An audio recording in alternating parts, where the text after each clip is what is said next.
queridos, vamos lá, mais uma aula Grécia Antiga e o assunto hoje é cultura grega. Gente, a cultura grega é a base da nossa cultura ocidental. Da língua que a gente fala, cheia de palavras de origem grega, ao sistema político que nos governa, a democracia, por exemplo, é uma invenção grega.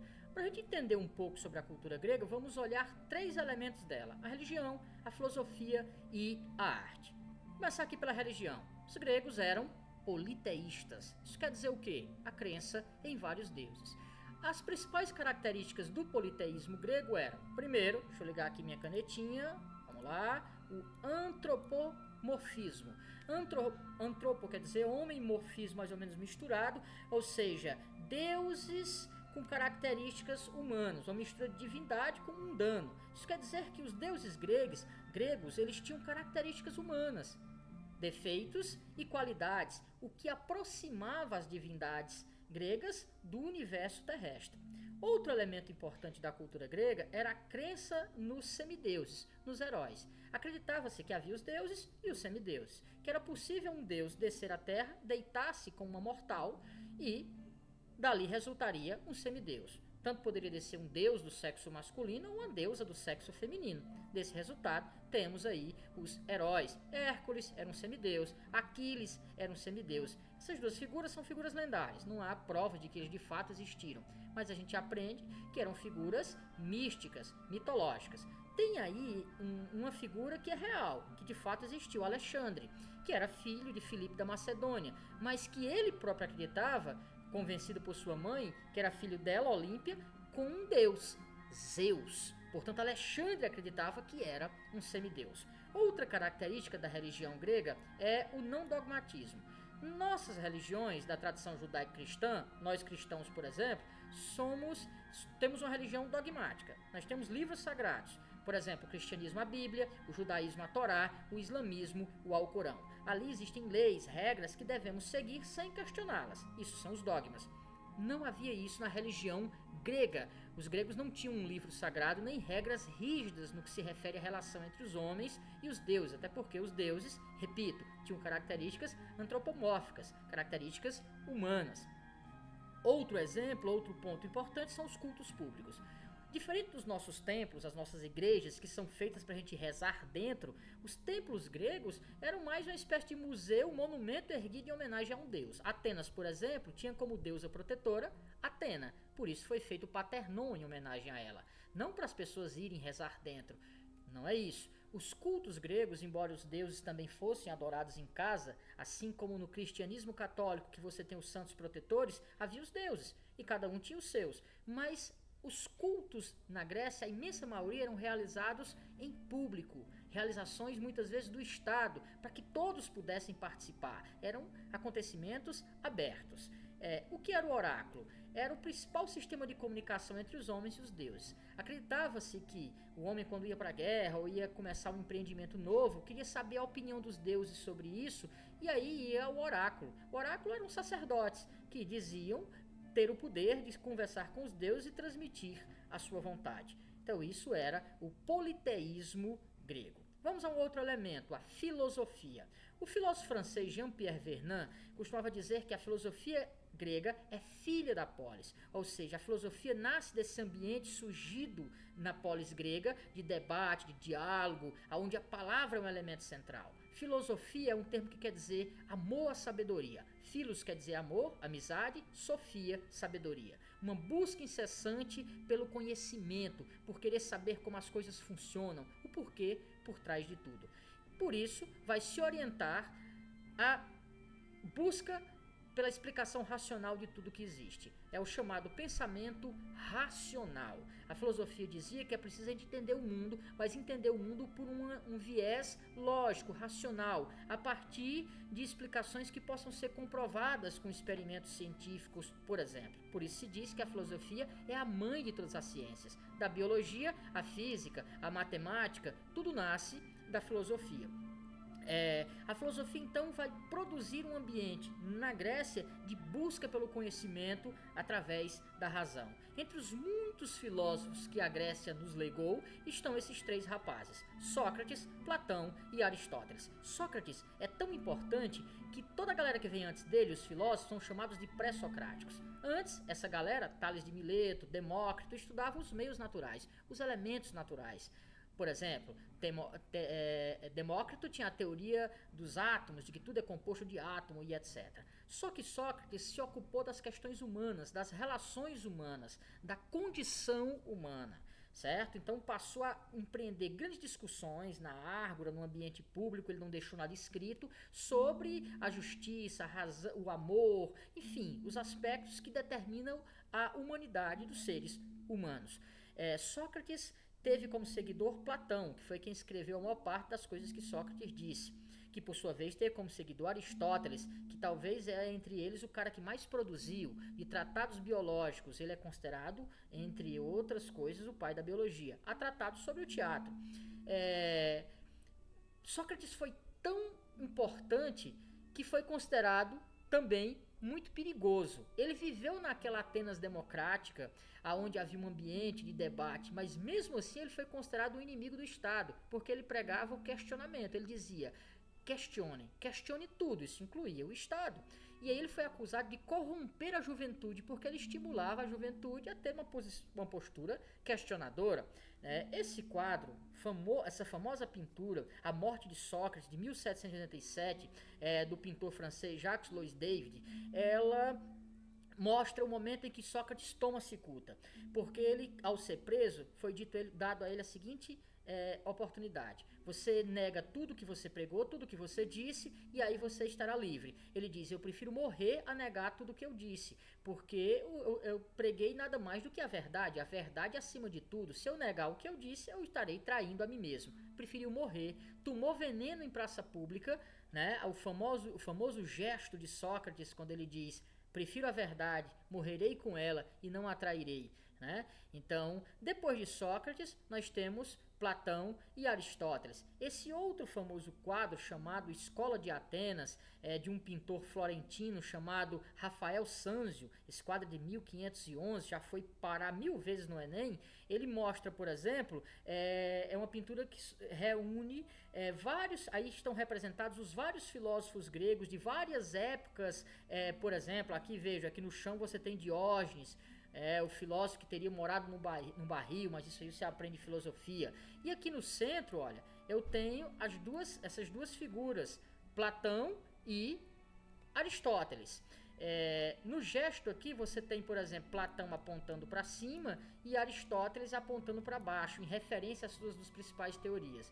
Platão pregava de que havia dois planos, o mundo imperfeito nosso e o mundo das ideias. E Aristóteles dizia que não, que há só um plano. Mas esse papo, também digo de novo, é um papo muito bacana para filosofia, tá certo? Esses caras produziram muito, foram fruto daquele ambiente de diálogo, de conversa, e são chamados filósofos gregos. Vamos falar agora um pouquinho da arte grega. Vamos começar aqui pela escultura. A escultura grega, ela era cheia, tinha como uma das principais características o movimento. Eram esculturas que sugeriam muito movimento. Eu vou só fazer uma comparação. Por exemplo, isso aqui é uma escultura egípcia. A escultura egípcia era estática. Observe o braço junto do corpo, não há muito movimento, porque os egípcios acreditavam, ao fazer a escultura no Egito, ou servia para homenagear os deuses, um faraó, ou servia para, uma vez morrendo, sei lá, por exemplo, um faraó, fazia a escultura, porque se o corpo mumificado dele não servisse para abrigar o espírito quando retornasse, ele poderia abrigar a escultura. Por isso ela não deveria ter movimentos, porque podia quebrar com facilidade, por exemplo. Já a escultura grega era o contrário, ela era cheia de movimentos. Observem aí, né?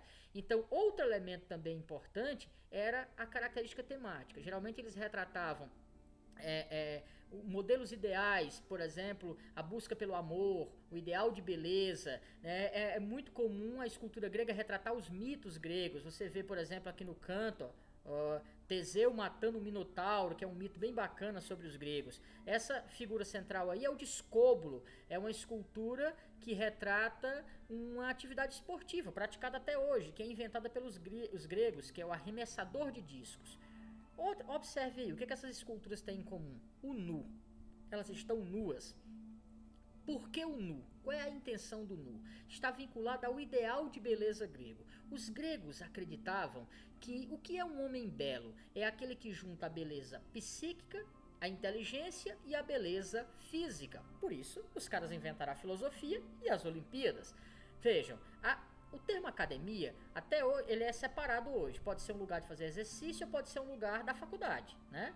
A universidade. Mas a academia é como se fosse uma coisa só. O que era, por exemplo, a academia de Platão, né? O que era a escola de Platão? Platão, aliás, era um filósofo que esse nome Platão é um apelido, quer dizer, aquele que tem os ombros largos, né? Um atleta, como um nadador, por exemplo. Os gregos entendiam que a beleza ideal, o homem, a beleza que o homem deve buscar é tanto a intelectual, porque ela alimenta o seu espírito, é a beleza espiritual, como a beleza física, beleza do corpo. Então, por isso você vê corpos não só nus, mas como você vê corpos atléticos, mostrando a beleza desse corpo. Então não esqueçam disso, até pensando nas provas futuras.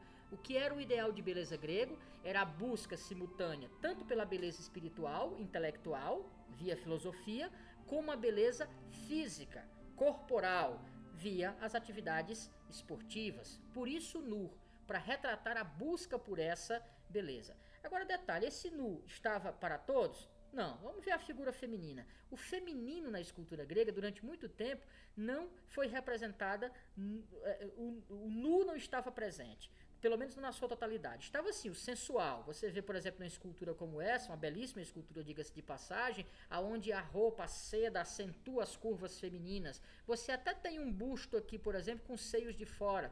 Mas o comum da escultura grega era que o feminino fosse representado vestido, ou pelo menos parcialmente vestido. Explorava-se o sensual, o nu total não.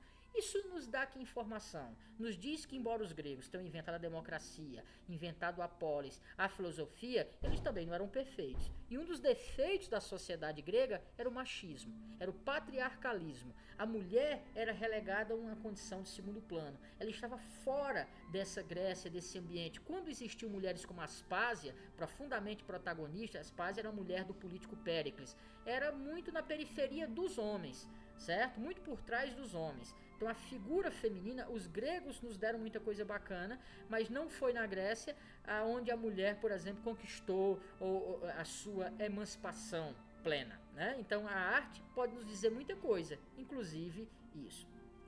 Vamos à arquitetura. A arquitetura grega talvez seja um dos elementos mais importantes da arte clássica. Veja, isso aqui você tem uma projeção, um desenho, uma imagem do Paternon. O Paternon foi um templo feito em Atenas em homenagem à deusa Atena. Como eu já disse a vocês, isso não era uma igreja, não era para as pessoas irem rezarem dentro, era para ser visto de fora, era uma homenagem aos deuses. Qual é o elemento importante aí? Veja, aqui eu tenho as ruínas de uma dessas construções. O elemento importante aqui do ponto de vista arquitetônico é essa coluna e essa trave. Isso é uma invenção importante. Através da invenção da coluna com a trave em cima, permitiu-se construir grandes espaços abertos. Isso era uma revolução arquitetônica. Então os gregos criaram vários tipos de colunas. Essas são as principais: a dórica, a jônica e a coríntia. Essas colunas revolucionaram a construção no mundo ocidental e estão presentes até hoje. Bom, espalhados pelo mundo, você pode encontrar, quando vocês ganharem dinheiro, estiverem rodando pelo mundo, vão frequentar ruínas como essas, na Grécia inclusive, mas não só lá. Ao redor do mar Mediterrâneo é cheio dessas construções. São construções da época dos gregos. Mas na verdade, não só ruínas. Hoje, construções modernas ainda usam as chamadas colunas gregas. Essa última imagem que eu coloquei aqui, por exemplo, é o Teatro Municipal do Rio de Janeiro. Gente, é um prédio belíssimo, magnífico. Depois de uma aula como essa, ou na aula de arte, é muito bacana você estar rodando pelo mundo, ver uma coluna como essa e saber identificá-la, por exemplo. Você saberia identificar que tipo de coluna é essa e que tipo de coluna é essa? Ambas são gregas, vocês já aprenderam aqui nessa aula. Mas essas colunas que eu marquei, ela é qual desses tipos? Vamos ver aqui o capitel dela, a cabeça aqui dela. Veja, a coluna do Teatro Municipal, ela é o que a gente chama de coluna coríntia. Certo? Essa outra aqui é uma coluna de origem, o quê? Jônica. Então, até hoje se usam aspectos da arquitetura grega. Ok, vamos por último aqui ao teatro. O teatro é uma arte que revolucionou as artes de uma forma geral no mundo e é uma invenção, pelo menos o teatro como nós conhecemos hoje, é uma invenção grega. O teatro grego, no princípio, começou como procissões realizadas em homenagem a um deus, o deus Dionísio, o deus do vinho, da alegria, da festividade. Bom, esses cortejos que eram realizados pelas ruas em homenagem a Dionísio eram cheios de representações e eram conhecidos como ditirambos. O ditirambo, com o tempo, foi ganhando cada vez mais popularidade e essas histórias deixaram de falar só sobre sobre Dionísio e passaram a falar sobre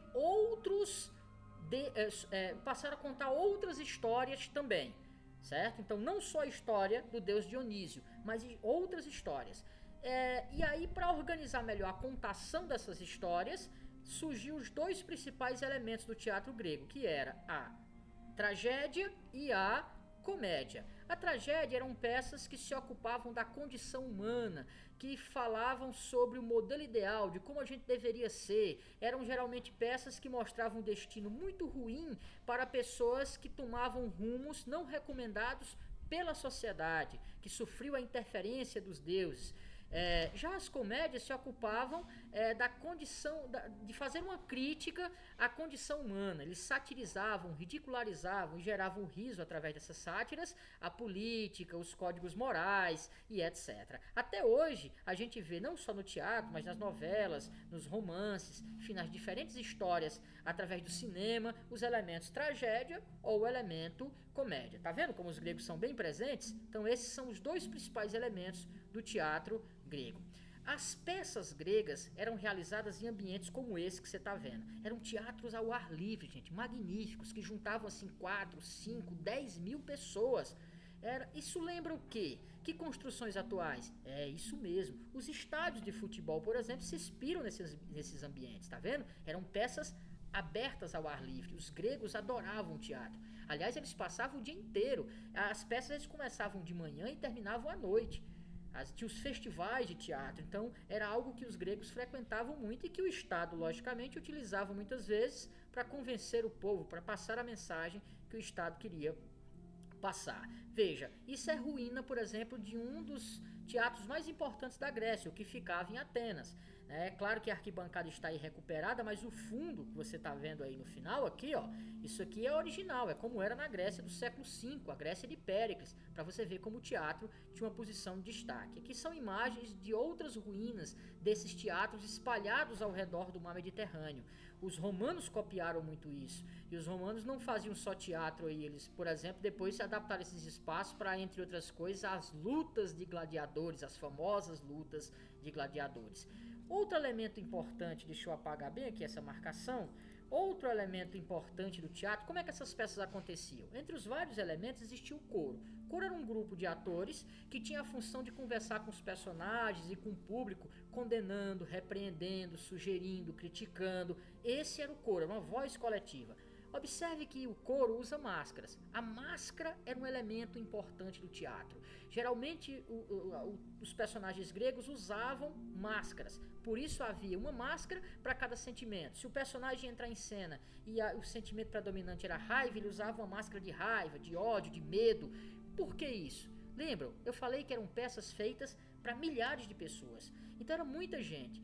Não havia microfone. Como é que se fazia para que aquelas pessoas escutassem? Os teatros tinham aquele formato de arquibancada para favorecer que a voz circulasse ali, e os atores usavam tamancos e ombreiras para parecerem maiores e máscaras grandes para aumentar a sua cabeça, a sua expressão, e dentro dessas máscaras havia uma boca que tinha um efeito assim de megafone, entendeu? Para que a voz conseguisse chegar mais longe ainda. Então era isso. A máscara tinha essa função técnica de fazer a expressão e a voz chegar o mais distante possível dentro daqueles teatros que reuniam 4, 5, 10 mil pessoas. É uma experiência, deveria ser uma experiência magnífica, ok?